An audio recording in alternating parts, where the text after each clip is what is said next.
Welcome, everyone. I'm Kristine Wyatt. This is my partner in crime, Mike Nallan. We are here from Morning Brew Inc. We're really excited to be here today. I just want to say thank you to the Omeda team. They've been great partners to us and the industry, and it's lovely to see this room once again of familiar faces, some new faces, and we're happy to talk to you today about Morning Brew, what we're up to, and what we're about to do next. Mike's my clicker, so, we're gonna work that out. Okay, so when Mike and I were talking today about what this presentation might be, we thought about a lot of things. Obviously in this room, data strategy was number one, right? Everybody wants to talk about their data strategy. What are you doing? What are you not doing? So we knew that we were gonna do that. But the other thing that we really wanted to talk about was just media today and how Morning Brew's strategy has evolved because of the state of media today, and how we plan to sort of future-proof what Morning Brew Inc. looks like as a business in coming years. So with that, Mike, take it away. All right, let's get into it. So knowing this is a room full of media people, I'm not going to go too deep into this, but want to talk a little bit about a brief overview of the moment we're in. We heard some of this from Tony earlier, but also where Morning Brew Inc. fits into this crazy puzzle of media today with all the changes that are happening. Newsflash. Media is really hard. I think being a media professional today, as Tony mentioned, is harder than ever. And I think a lot of it has to do with the trust in media among consumers is at an all-time low. Whether you're a B2B media company, a B2C media company, gaining the trust of audiences has never been harder. On the personal end of this too, as a consumer, it's gotten harder to figure out what sources of information to trust. Where do you go to for information in your personal life and your professional life? And I think what we're seeing is a lot of companies begin to suffer and struggle in not only differentiating, but really being audience first and understanding who they're reaching and why. What we're also seeing, this is not going to be a shock to anybody, is newsletter brands have never been more prolific, right? The interest in growing a newsletter, becoming a newsletter brand has never been more. I joke around internally all the time. My two puppies at home, Maggie and Luna, are ready to start their own newsletter. How to get 2 treats instead of 1 after your morning walk, tips and tricks. So if you have dogs, please subscribe them. But is it sustainable is something that we think a lot about. And the answer is, let's find out. I think a lot of people in this room will remember probably 2-3 years ago, this term peak newsletter came out. Are we oversaturated? Are there too many newsletters? Where are we going with newsletters? Turns out that wasn't the case. The space has grown considerably no matter where you look, right? Hundreds of thousands of publishers starting newsletters. Again, the interest in starting a newsletter as a creator is way up. Traffic on Substack, way up. And so early on in the Morning Brew days, right, we used to see this Morning Brew of X. I'm going to launch a newsletter. It's going to be the Morning Brew of crypto, or it's going to be the Morning Brew of retail. And oftentimes back then it was positive sentiment. These were good vibes that were being sent out. And I think what we've noticed over time, and I'm just going to flick through some of these, we still see this on social media. I think I came across one the other day on Instagram Reels, the Morning Brew of X, and I was laughing. That was a subscription ad. Yeah. But nowadays, I think the sentiment's changed. And the one that I look at most is, I think the one that's in the middle there, which is, once you begin to, start to talk about yourself as the Morning Brew of X, you're already kind of losing. And I think that is a kind of tip to where we are today with newsletters as businesses. It's never been easier to start a newsletter, but it is way harder to build a business from a newsletter, and those are two very different things. And a lot of that has to do with the economics of a newsletter. Again, going back to the saturation as well, there are so many options for consumers today. But in case anybody was wondering, we are still on top. People still love Morning Brew.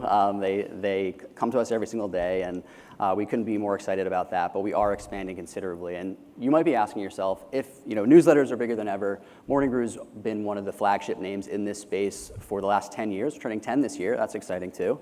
Why become more than just a newsletter? Why do more? And for me, it comes down to kind of 3 things.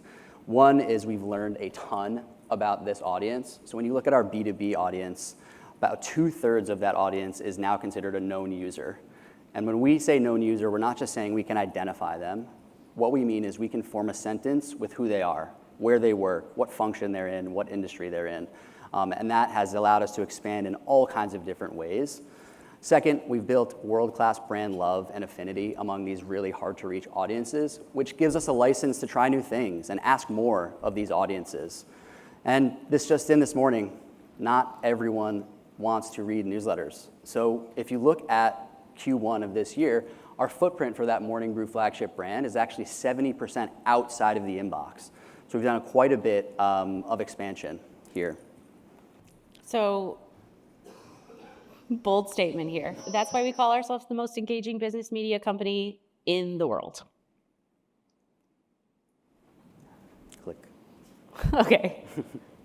And really, when we say that, we wanted to give you some data to back that up. So the Morning Brew footprint, this is Morning Brew Inc. We touch about 342 million monthly. And it's not just in your inbox. It's in your inbox. It's in your headphones. Did I just date myself by saying headphones? Your AirPods? AirPods, obviously.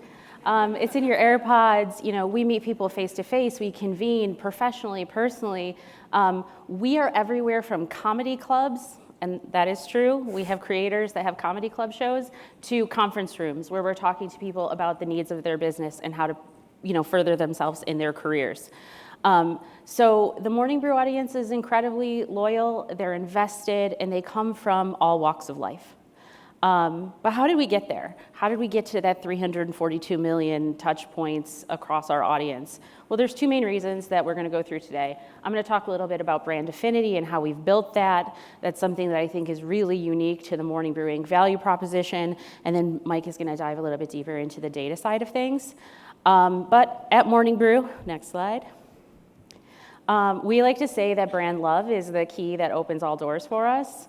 And our brand love spans many, many places. I think on the next slide, you'll see an example of that. This is we didn't know, but this is our bud, Howie Mandel. He's a subscriber.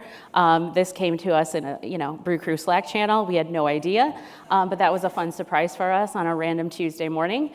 And, from sitting presidents, we found out that the Biden White House was subscribers to multiple of our newsletters and actually retweeted Brew Markets there. And we've also crashed websites. So a lot of times, I think Mike can attest to this better, more than me, but, we run sponsorships, we run ads just like everybody else, and we often have sponsors reaching out and saying, hey, the traffic actually crashed my site, and we need to figure this out. But how does brand affinity give us power? Well, as Mike just said, brand affinity really gives us license to ask a lot of our audience. It is actually something that shocked me when I started at Morning Brew 4 years ago, the amount of loyalty that this audience has. And I think there are two reasons and two ways to get here, and I want to dive into that a little bit. But it's really investment in your content and investment in your audience and your audience experience. It happens really quickly at Morning Brew. People are getting a welcome series from our newsletter, and the next thing you know, they have a calf tattoo, and I don't understand it. I don't make the rules. I don't have a Morning Brew calf tattoo, nor does Mike, but people do, and it's real. But the way that we get there is, we show up for people, and we show up in a voice that makes sense to them. And it kind of delights them. And we talk to people like they're friends at work, like they're friends at home. We talk about the markets, and we meet them in all these different areas of life. But we can only do that because we invest in two areas of our business, and we prioritize two areas of our business, and that is the audience and the content. And all of those things, your audience development strategy is only as good as the people you hire to do that job, as the budget that you give them to do that job. Same with the content. It's the exact same playbook. We talk about the technology and the user experience. We are at a conference today where this technology is an investment in your audience, and it is investment in knowing more about them and acting on that. So, Omida is a great partner in that way and has been a great partner for us in that way. And so, I guess the net is there. You really have to look at how your business prioritizes investment in order to really gain that brand affinity through your content and your really strong audience development. But don't just believe me, I can stand up here and say that. The proof is really in the pudding with the numbers here. These are some of our favorite stats. So 95% of the brew audience say that we're part of their daily ritual. We did some Googling. This is actually a fun fact from our SVP of sales. Only 60% of Americans brush their teeth every day. So that, I think, is a win for us and an L for dental hygiene. The other thing that I find to be really great is that 1 out of 5 of our audience actually has told us that they have bought something in their personal or professional life that they've seen in a brew, right? So from shoes to SaaS, our audience is driving value. This next slide, this is, we like to call this our ecosystem of relevance, and this is how we drive that value. So we have this really great content, and we talk to people in all areas of their life, right? So you work in IT, you get IT Brew. Maybe you want to be informed of the business news of the world, so you're listening to the Morning Brew Daily Pod every day. You're interested in the state of the market, so you're getting that 5 o'clock newsletter with a closing bell. And this is, I think, part of our secret sauce, where we show up for people in all areas of their life the same way, with the same tone as like a friend who's just kind of smart and kind of funny. But the one we really want to drill down on with this crew is the B2B side of things. So a lot of people know Morning Brew as a flagship newsletter, but a lot of people don't realize we actually play quite a bit in the B2B space. And I think the next slide will show you why we chose to make that investment and why we chose to go in that direction. So Mike's team does an amazing job of surveying our audience, and we found through asking our audience that they just weren't reading any competitive professional brands. No, I mean, I make this joke, and I think Sean Griffey is in the room today, but like, not even a dive. Who doesn't read a dive? Like, everyone reads the dives. So we found an opportunity with our audience that it was untapped, and they wanted more from us, and they wanted that Morning Brew approach in their professional lives. So admittedly, this gave me a pause, right? Like 75% of our audience is not even reading any professional publications. To me, I was like, hold the phone. Are we actually acquiring the right audience here? Because they should be. And the answer is, TLDR, yes. Yes, we were. And I think the next slide gives you a picture of what that audience looks like. So we have a defined core audience from all of these areas of life. IT brew, CFO brew, retail brew, marketing brew, HR brew, healthcare brew. Did I miss any? No. I got them all, okay. And they represent about 1.5 million people in our database. And I'm gonna pass it back over to our chief analyst here to give you some more data on how that happened. All right, our other theme, data as a secret sauce. We heard a lot about this earlier, and leading up to this conference, I heard a lot about who the audience was and how interested and savvy this audience is when it comes to first-party data. So would be remiss not to go into this. And I think if we pulled the transcripts from last night's pizza party, I think first-party data and all the conversations that were going on would probably be in the top 5 somewhere. Take a shot every time someone says first-party data. Yeah, we wouldn't survive that very long.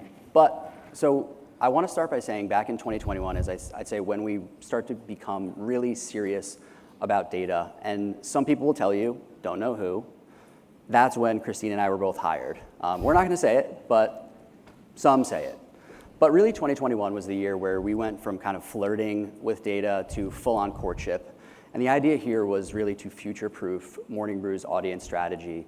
And so the way I think about this is kind of threefold. First, we wanted to collect way more information on way more touch points on all of these readers, which again allows us to expand into those different areas. Second, we launched an award-winning insights panel that we call the Break Room. I'm going to talk about that in a little bit here as well, but that gives us real-time feedback that we can implement into editorial strategies, content strategies, ad strategies. And lastly, we, as far as our content strategy goes, we take that three-legged stool approach, which is audience, revenue, and editorial, and making sure that those three things are aligned. And so far this year, that strategy is really paying off. We've seen our highest share of Google referral traffic so far in company history, which really shows that we are producing the right content for the right audiences and getting sought after for that content. But it's not just for funsies. This is a very big opportunity for us in many ways, both short-term and long-term. So in the shorter term, what we're noticing straight away is that audience-driven ad products are actually forecasted to grow our B2B side of the business that Kristine was just talking about by 20% year over year. We're thinking a lot more about personalization. How might we tailor our experiences to these different audiences based on who they are?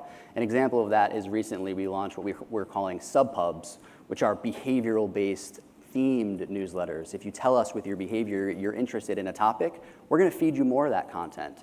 And finally, my favorite part and kind of what I'm kind of in the lab with recently is how might we harness all of this research and insights and actually build products for our partners to do research with partners. And this last piece, I would say, while it might seem trivial, is probably the most important part, which is every team at Morning Brew Inc. speaks data. And that's very much so by design. And there's 2 points that I want to go into here. The first of which is audience insights are not siloed. They're embedded. So me and my team aren't in some dark, damp corner of the Morning Brew office fielding requests from some paper plane and throwing other things back without any context. We're in meetings. We're in weekly meetings with all of these different stakeholders, getting that business context, asking questions, and providing actionable insights. Second thing here is we made this choice back in 2021 to what we call default to open. And what that means for us is that everyone has access to everything, within reason, of course. They're trained on how to use data. We're not gatekeeping anything. Dialogue with data is encouraged. That, of course, comes with its challenges, right? Sources of truth, definitions, all those things change so drastically. So it's a constant pursuit for us to stay on top of that, but we find that the pros certainly outweigh the cons there. And I'm about to play a short clip from Ryan, who leads our brand strategy team, who's on that education piece, on the front line with our sales team, training them on how to storytell with data, because it's equally important with our clients to make sure they understand this as well as we do. And data isn't this kind of scary monster under the bed, it's your trusted sidekick. Hopefully this works. So, we're gonna skip Ryan. Ryan's great. Ryan's great. You'd all You'll love love him. But some more breaking news.